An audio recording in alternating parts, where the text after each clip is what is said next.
안녕하세요. 이번 시간에는 우산 근대와 전근대가 만나다라는 제목의 설명문 함께 공부해 보도록 합시다.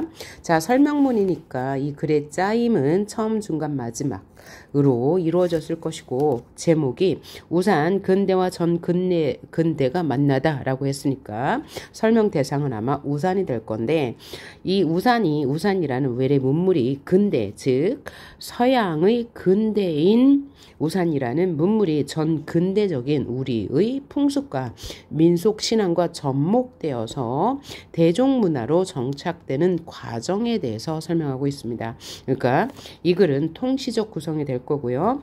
이 중에서 중요하게 다뤄야 할 부분은 서양에서 들어온 우산이 우리 사회에 정착되는 과정을 중요하게 봐야 되고요. 또 우산이 도입된 초기에 민간에서 우산을 금기시한 이유를 우리 사회문화적 맥락에서 살펴봐야 할 거고요. 또 하나는 우산에 관한 인식이 긍정적으로 바뀌게 된 사회문화적 맥락도 봐야 되고, 또 같은 대상이라도 사회마다 다르게 인식하는데 이 우산과 관련한 박제에 대해서 우리나라, 서양, 중국은 어떻게 인식하고 있는지 살펴봐야 할 것입니다.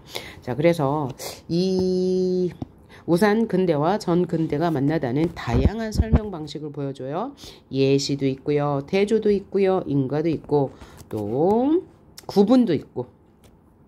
이러한 설명 방식이 어느 부분에서 쓰였는지도 확인하셔야 될 겁니다. 자, 가장 포인트가 되는 것은 이 우산이 우리나라에 정착하는 과정을 구체적 일화를 바탕으로 우산에 대한 사회적 인식을 드러내주고 있습니다.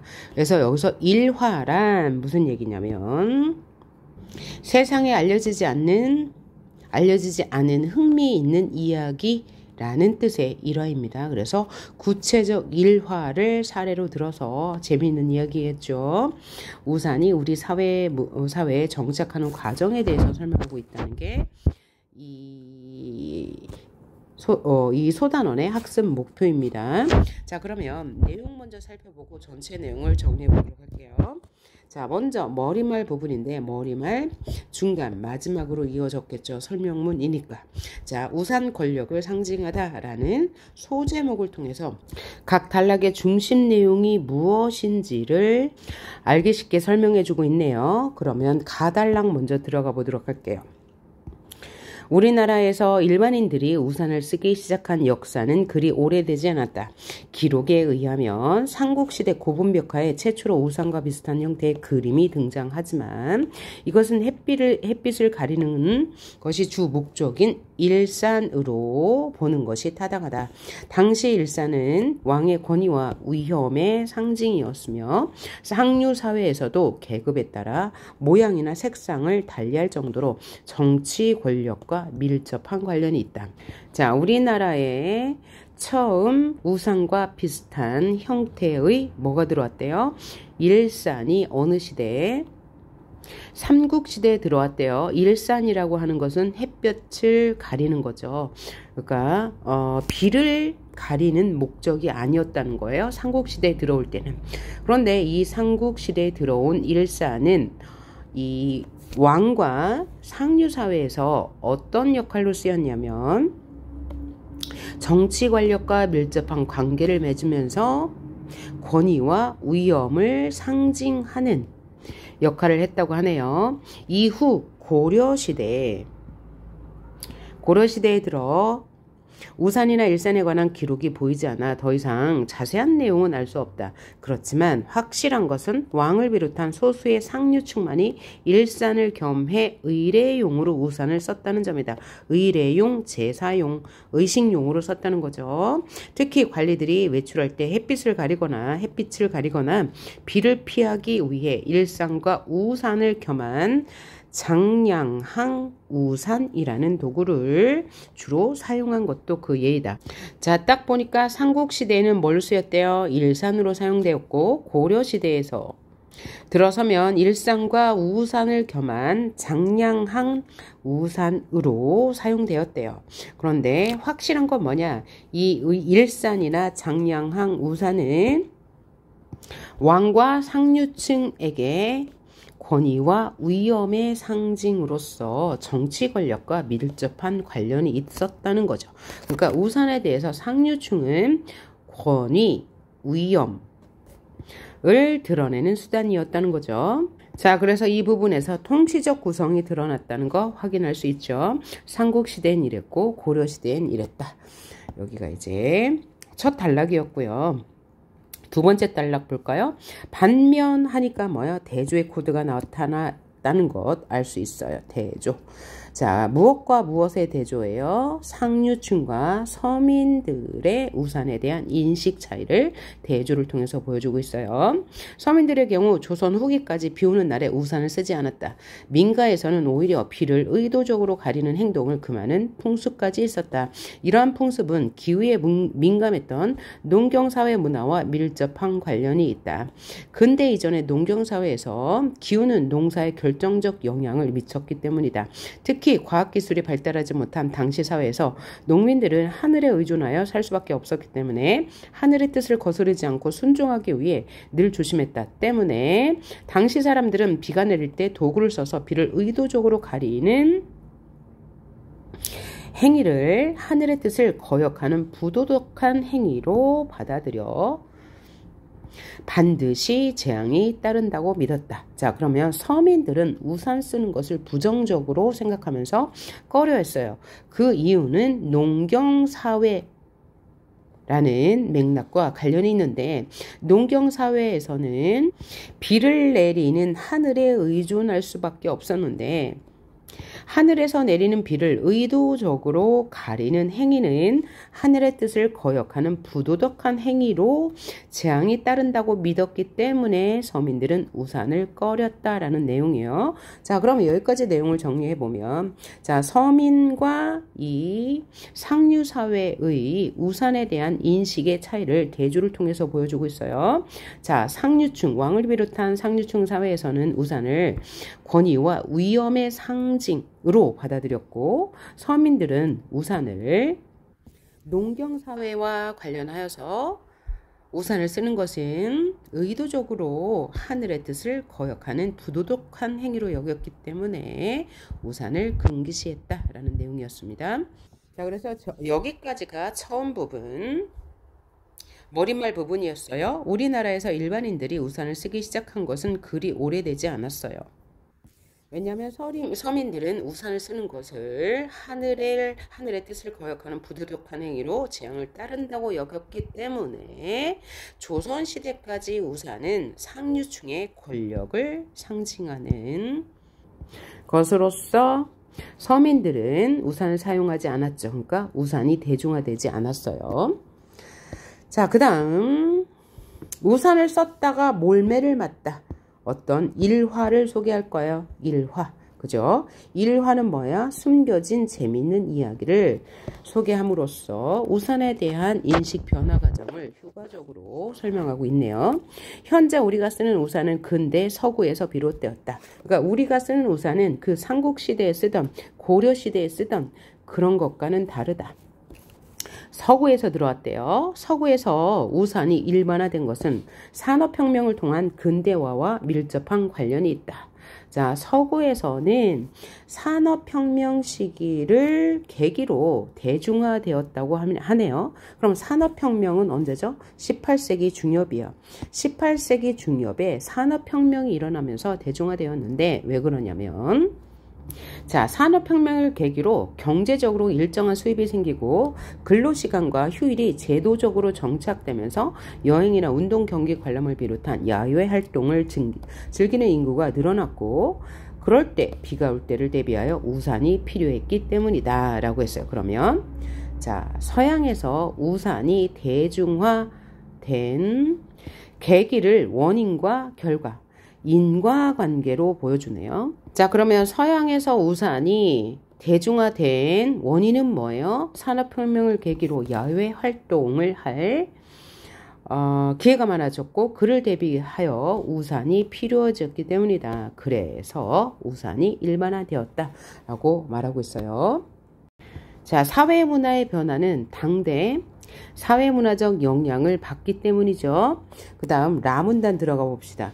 이러한 서양식 우산이 우리나라에 들어온 것은 18세기 중반 선교사들을 통해서였다. 자, 서양의 우산이 우리나라에 처음 들어온 것은 언제다? 18세기 중반 선교사들을 통해서다. 당시 우산은 박쥐 모양으로 비닐이나 기름종이 또는 방수 처리한 헝겊을 나무나 새로 만든 우산살에 덮어 씌워 만들었다. 자, 비닐이나 기름종이 또는 방수 처리한 헝겊을 나무나 새로 만든 우산살에 덮어 씌워 만들었다. 그래서 우산의 구성 요소를 분석하여 설명하고 있네요. 분석이라는 것은 대상을 구성 요소로 나누어서 설명하는 방식입니다. 따라서 여기 분석 설명 방식이 쓰였어요. 그러나 우산이 도입된 이후에도 민가에서는 비를 가리는 행위를 금하는 풍습이 여전했기 때문에 일반인들이 비를 가리는 용도로 우산을 사용하기까지는 적지 않은 우여곡절을 겪었다. 자, 우산을 일반인들이 비를 사용하는 용도로 사용하기까지 우여곡절을 겪었다. 그러니까 일반인들이 우산을 사용하기까지 시간이 꽤 걸렸다라고 이해하면 되겠네요. 마문단 봅시다.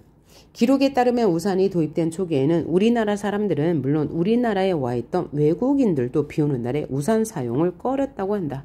자, 외국인들이 우산 사용을 꺼렸대요. 그 이유는 당시 독립신문의 기사에 의하면 오랜 가뭄 끝에 비가 내렸을 때 외국인이 우산을 쏘고 거리에 나갔다가 몰매를 맞은 일까지 있을 정도였다. 이게 바로 일화죠. 숨겨진 재밌는 이야기. 자, 그러면 우산을 쓴 이 선교사를 우리 서민들이 몰매를 때린 이유는 뭐예요? 이때까지만 해도 이 서민들은 하늘의 뜻을 거스르는 우산을 쓰는 것은 부도덕한 행위로서 재앙을 불러온다고 믿었기 때문이죠. 그래서 외국인 선교사들도 선교 활동에 지장을 받을까봐 우산 쓰고 다니는 것을 자제하였다고 하니, 그러면 이 선교사들이 우산을 쓰고 다니는 것을 자제한 까닭은 우리 사회 문화에 적응하기 위해서. 이 부분에도 인과의 설명 방식이 있네요. 결과는 뭐야? 서양 사람들도 우산 사용을 꺼렸다. 왜냐하면 선교 활동을 위해서 혹은 우리 문화에 적응하기 위해서라고 답하시면 될 것 같네요. 자, 지금까지 내용 한번 정리하고 다음 단락 넘어갈게요. 우리나라의 우산에 대한 역사, 맨 처음 삼국시대부터 시작됐는데 이때는 햇빛을 가리는 일산으로 사용됐고, 삼국시대 이후에는 일산과 우산을 겸한 장량항 우산으로 사용했다. 18세기 중반에 선교사들에 의해서 서양식 우산이 도입이 되었지만 일반화되지는 못했다라는 내용이고, 계층에 따른 우산 사용 여부, 그러니까 귀족들은 우산을 사용했는데 서민들은 사용하지 않았다. 왜냐하면 왕이나 상류사회에서는 의례용이나 권력, 권위의 의미, 이런 상징적 의미가 있었다는 건데 하지만 서민들은 우산을 사용하지 않았어요. 왜냐하면 농경 사회 문화와 관련하여서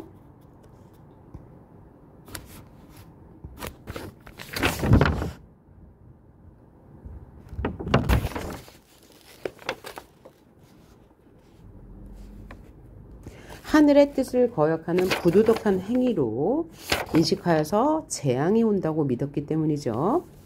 또 하나, 서구에서 우산이 일반화된 이유는 뭐예요? 산업혁명을 계기로 경제적 여유와 휴일의 정착, 여행, 운동 등 야외 활동 인구가 증가하면서 우산 사용이 일반화되었다고 했습니다.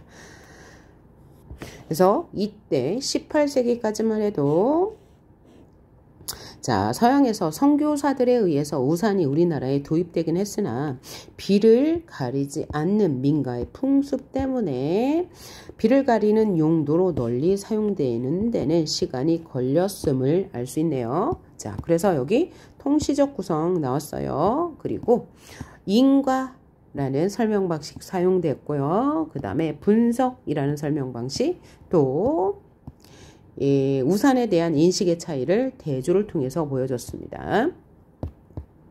다음 단락 보도록 할게요. 자, 그러나 시간이 흐르면서 우산의 사용은 점차 확산되었다. 그런데 부정적인 인식은 여전했다. 이때 우산은 남녀 차별이라는 봉건적 질서와 결합하여 사회 활동을 하는 남성들의 상징물이 되기도 했다.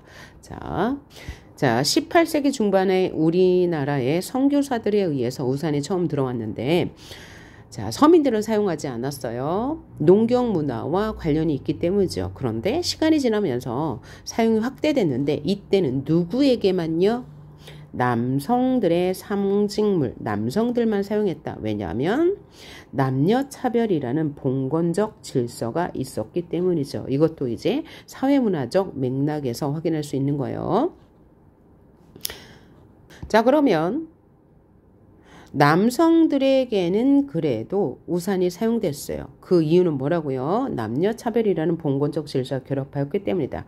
그러니까 그 이전에는 아예 사용하지 않았죠. 왕과 상류 사회에서만 사용되었는데 이렇게 남성들이 사용하게 된 원인은 바로 우리 사회 문화, 환경이 달라졌기 때문에 사람들의 인식이 변한 거죠. 자, 이것은 서구에서 우산이 권력이나 부를 소유한 남성들의 상징물이었던과 유사하다. 그러니까 이 서구에서도 우산은 남성들의 권력이나 부의 상징이었다. 이것이 우리나라에도 그대로 적용된 것이다. 라고 이해할 수 있겠네요. 서구에서 둥근 우산은 태양의 원반, 즉 둥근 태양 자체를 상징했고, 방사형 우산살은 햇빛을, 손잡이는 우주의 축을 의미했다. 이제 우산 부위마다 상징적 의미가 있었네요. 어디에서요? 서양에서요. 하지만 우산의 사용이 확산되는 시기가 바로 이때죠. 남성물의 상징물이 되기 시작한 이때, 계급과 계층에 따라 우산에 대한 부정적 인식은 여전히 남아있었다. 자, 우산의 사용이 확대되었지만 부정적 인식은 여전했다. 우산이 사회에 정착되면서 민가에는 우산과 관련하여 새로운 금기사항이 등장했다. 자, 우산이 이제 남성을 중심으로 확산되었는데 그것과 관련하여 민가에서는 금기사항, 꺼리는 것이 생겼다. 뭐냐? 예를 들면 예시를 통해서 이해를 돕고 있네요. 민가에서는 방 안에서 우산을 펴는 행위를 금하였다. 왜냐하면 방 안에서 우산을 펴면 죄를 지어 감옥에 간다는 속설. 그죠? 어떤 견해가 있기 때문이었어요. 방 안에서 우산을 펴는 것은 스스로 빛을 가리는 행위로 햇빛을 보기 힘든 감옥에 들어가는 것과 유사하다고 받아들였어요. 그리고 우산을 거꾸로 들면 벼락을 맞는다는 속설도 전한다. 거꾸로 든 우산은 하늘에 대한 거역으로 하늘을 노하게 벼락을 맞는다고 생각했던 것이다. 그러니까 민가에서 우산을 금기한 이유는 두 가지야. 첫째, 감옥을 가는 것과 유사하다. 둘째, 우산을 거꾸로 쓰면 벼락을 맞는다는 이건 민속신앙이죠. 자, 이러한 두 가지의 민속신앙 때문에 우산은 여전히 부정적으로 인식했고 금기사항까지 생겼다라고 말하고 있어요. 지금까지 본문 1이었는데요. 서양식 우산의 사용이 점차 확산은 되었으나 우산 사용에 대한 부정적 인식은 여전히 남아있었다라고 이야기했고요. 그럼 본문 2 볼까요? 본문 2에 또 소제목이 있어요.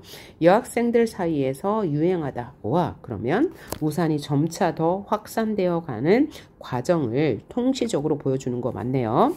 개화기에 들어서면서 여성도 신학문을 배울 수 있는 여학교가 설립되었는데 다만 얼굴을 드러내놓고 외출하는 것을 꺼리는 사회문화적 분위기이죠. 개화기 당시에 우리 사회문화의 분위기 때문에 여학생들은 쓰개치마를 쓰고 등교했다. 쓰개치마는 뭐냐면 얼굴을 가리는 용도로 쓰는 치마를 말하죠.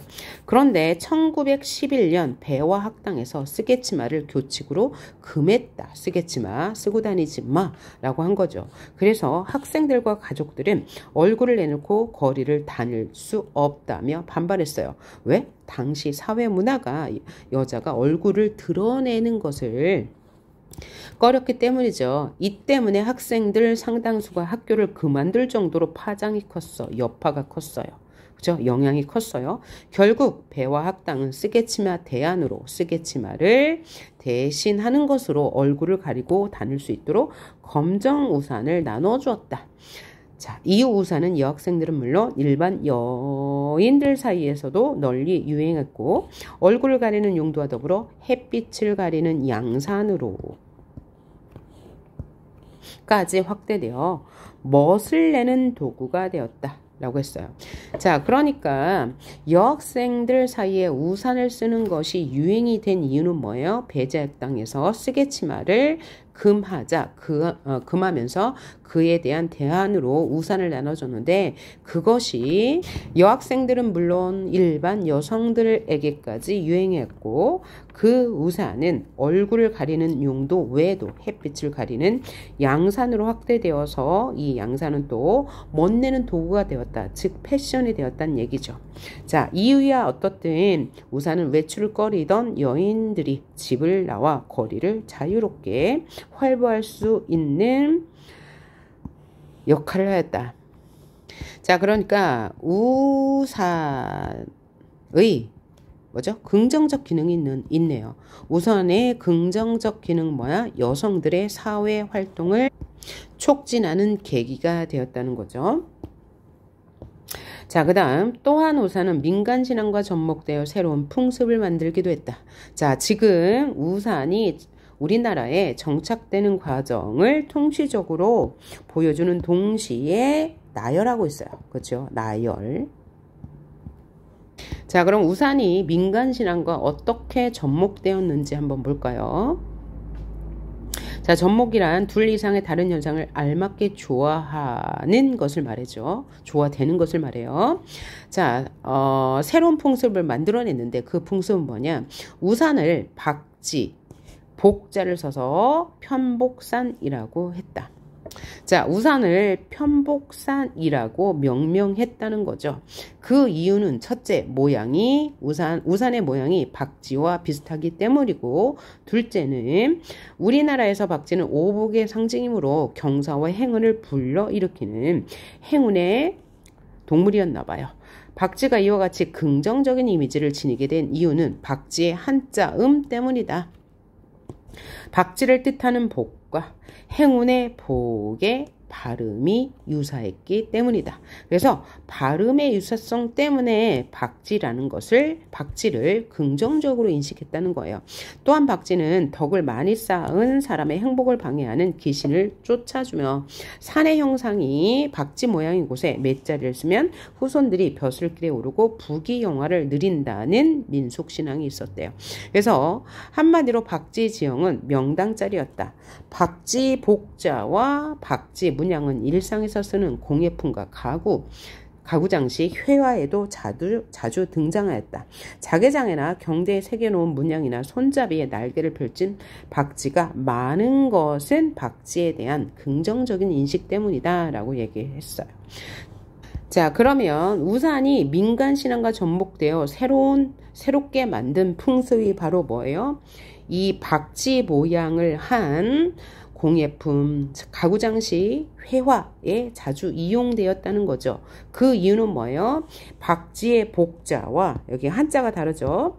박쥐의 복자와 복복자, 복을 상징하는 그 복자가 발음이 유사하기 때문이에요. 그래서 박쥐는 복을 불러오는 것이다 라고 인식하여서 이 박쥐 모양의 장식품, 공예품, 회화가 많았다는 거죠. 그리고 이 우산의 이름을 뭐라고 지었대요? 편복산이라고 지었는데 그 이유는 무엇 때문이다? 첫째는 우산의 모양이 박쥐 모양과 비슷하기 때문이고, 두 번째는 박쥐에 대한 긍정적인 인식 때문이다 라고 정리할 수 있겠네요. 그래서 본문 2의 내용은 우산은 개화기 당시의 풍습과 맞물려 여학생들 사이에서 유행하게 되었다.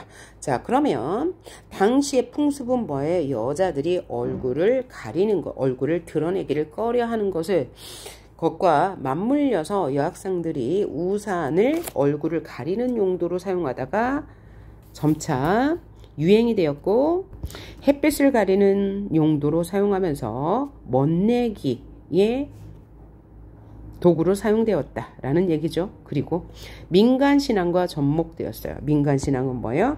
박쥐를 긍정적으로 여기는 거죠. 왜?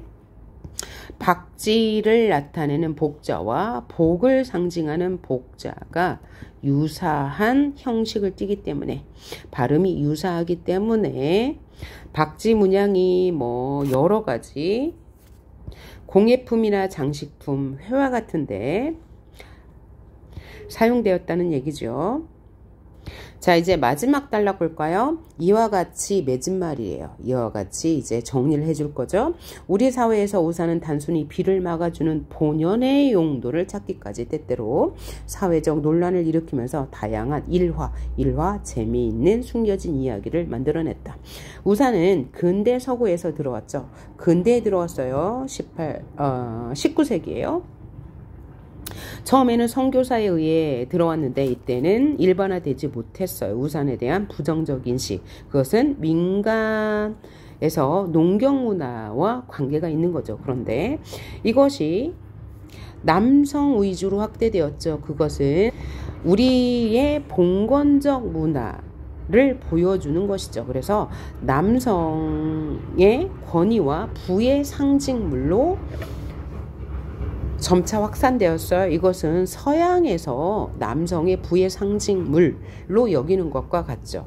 그러다가 배제학당에서 쓰개치마를 금지했고, 그로 인해서 우산을 나눠줬는데 그 우산이 널리 유행하면서 일반 여성도 쓸 정도로, 그죠? 멋내기용으로 쓸 정도로 확산되었다. 그리고 민간신앙과 접목되어서 이 편복산이라는 이름으로 우산을 부르기도 했다. 왜냐하면 박쥐의 복자와 복자가 형태가 유사하기 때문에 이 박쥐를 긍정적으로 인식하게 됐죠. 그래서 박쥐 문양의 다양한 소품들이 나오게 되었다라고 했습니다. 자, 우산은 근대 서구에서 들어왔지만 그것을 수용하는 과정에서 전 근대적인 우리 풍습, 이게 제목의 의미죠. 자, 서구에서 들어왔어요. 19세기에. 그런데 그것을 수용하는 과정에서 전 근대적인 우리 풍습, 민속신앙, 또 농경문화와 관련해서 접목되었죠. 따라서 서양에서 들어온 우산이 우리 사회에서 정착되는 과정은 우리 고유의 풍속과 서양 문물이 혼합되어 대중문화로 자리 잡는 과정을 잘 보여주는 사례다라고 했어요. 자, 삼국시대에는 우산이 어떻게 쓰였다고 그랬죠? 일산으로 햇빛을 가리는 용도로 쓰였다고 했고요. 고려시대는 일산과 비를 막는 우산, 그리고 의식을 치르는 용도로 사용되었다고 했고요.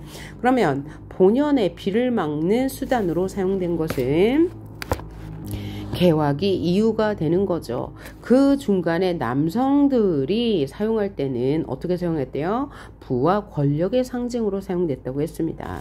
자, 그래서 같은 대상이라도 사회문화적 상황에 따라 달리 인식한다는 걸 알 수 있죠. 우산이라는 같은 대상을 사회문화적 상황에 따라서 달리 인식하는 것을 사례를 통해서 보여주고 있습니다. 자, 이런 것을 뭐라고 해요? 귤화위지. 귤이 탱자나무로 변한다는 거예요. 이것은 뭐예요? 환경에 따라 사람이나 사물의 성질은 달라질 수 있다는 거죠. 귤화위지. 자, 그래서 이 우산은 같은 대상이라도 사회문화적 상황에 따라 달리 인식하게 된다는 사례를 그런 사례로서의 의의를 가진다라고 해도 맞는 말이 될 거예요. 자, 이렇게 해서 맺은말로 끝이 났습니다. 그럼 다시 정리해보면, 자, 우산과 민간신앙이 접목됐대요. 민간신앙 무엇? 박쥐 모양과 우산이 유사하여서. 그리고 또 하나는 박쥐복과 복복자가 같아서 우리는 박쥐를 긍정적으로 의식한다 라는 것이었죠. 그러나 뒤에 나올 거지만, 자, 중국에서는 이 우산의 산자가 흩어질 산자래요. 그래서 우산 하면 어떤 이미지를 떠올린대요? 이별을 떠올린다고 합니다. 그 다음에 이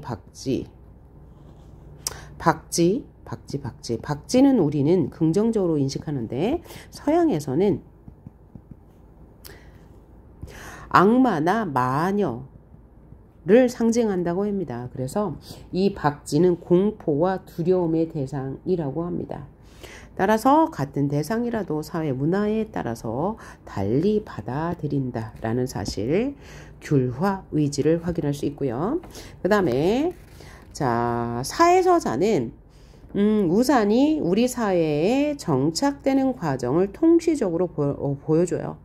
그리고 서양 문물인 우산이 고유의 풍습과 혼합되는 과정을 사례를 통해서 보여주죠.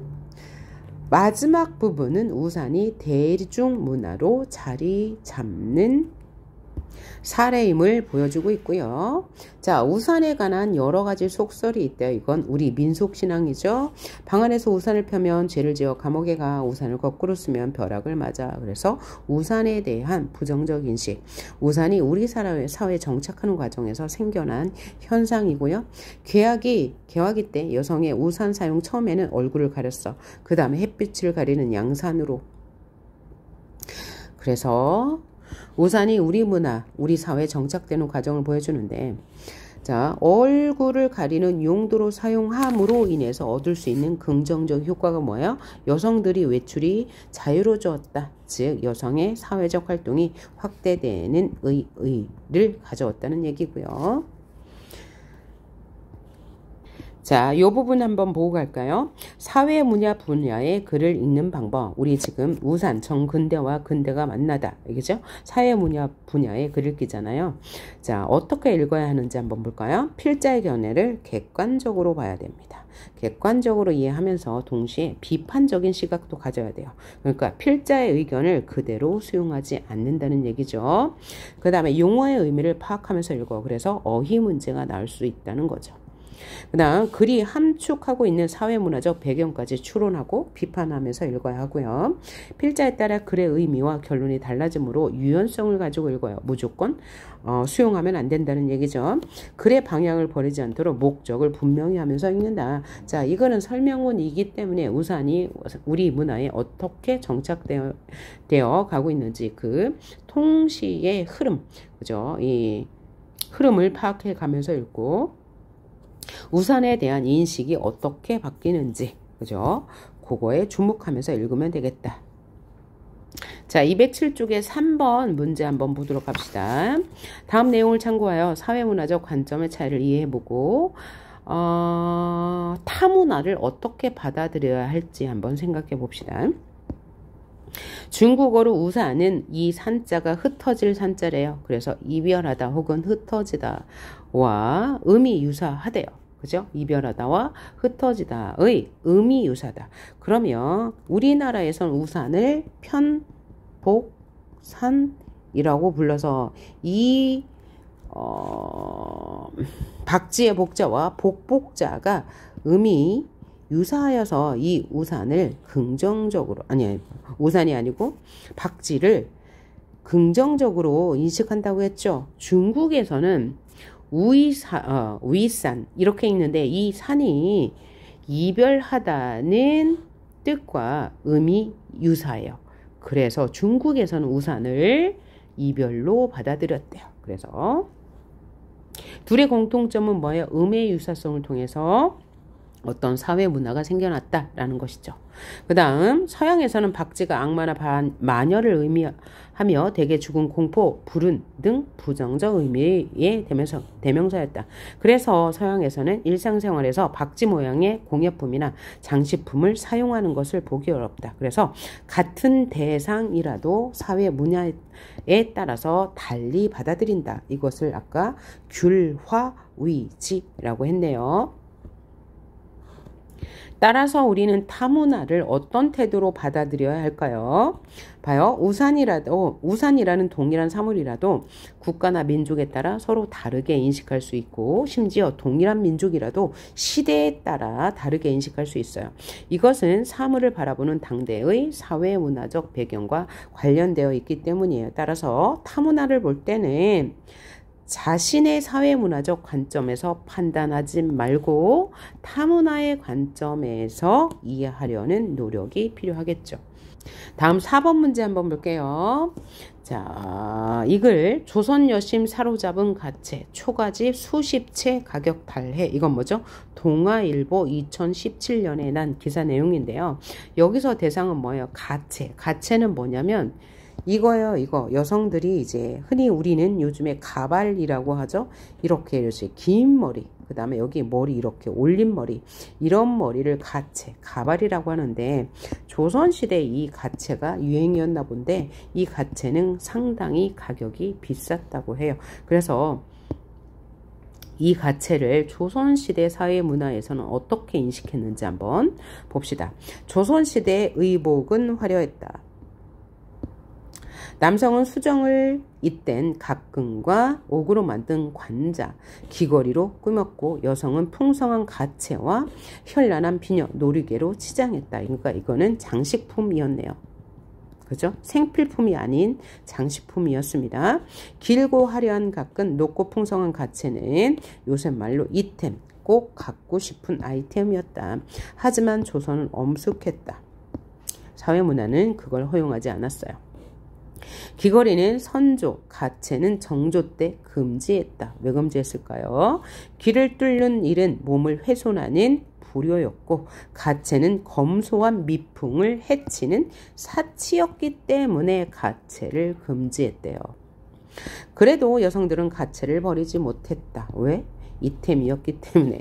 정주실록에서는 가채 단속을 빙자해 돈을 뜯어내는 사기꾼 일당 이야기가 나올 정도로 여성들은 가채를 꼭 갖고 싶어 했대요.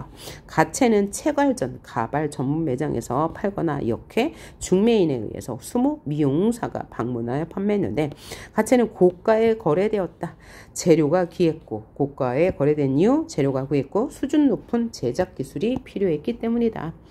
자, 여기서 크기 경쟁까지 더해 가격 상승을 부추겼다. 그러니까 이 가채 가격이 비싼 이유는 재료가 귀했고 수준 높은 제작 기술이 필요했고 갖고 싶은 사람이 많았기 때문이다.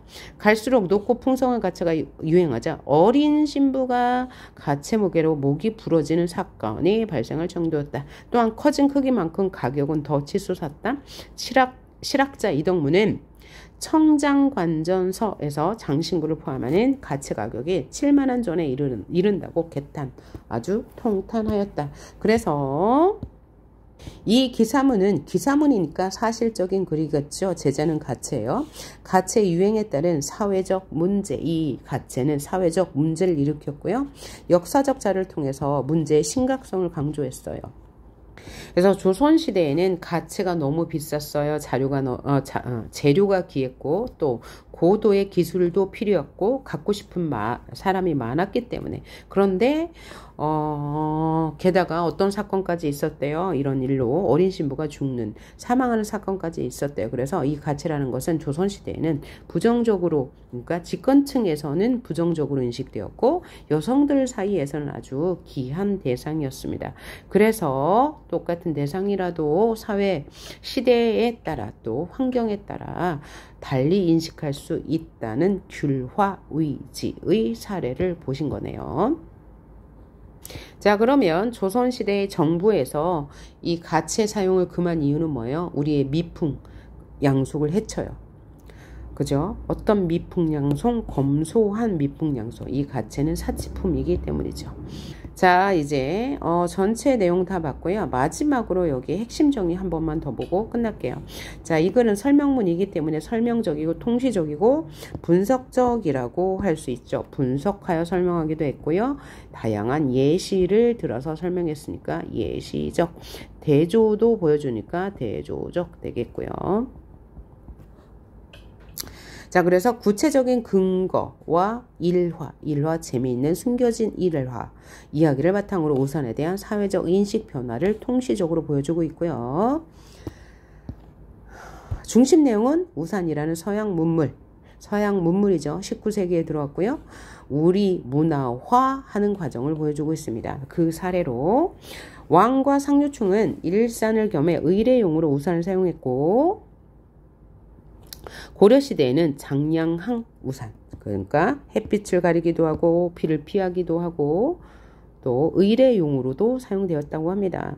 그러다가 1800년대 외국인 선교사들에 의해서 우산이 처음 등장했지만 우리는 농경문화와 관련하여 이 우산을 부정적으로 인식하여서 외국인 선교사들도 이 사회 문화에 적응하느냐고 우산을 멀리했다라고 나왔고요. 그 후에는 남성들의 권위와 부를 상징하는데 점차 확대되었어요. 이것은 서양 문화와 유사하고요.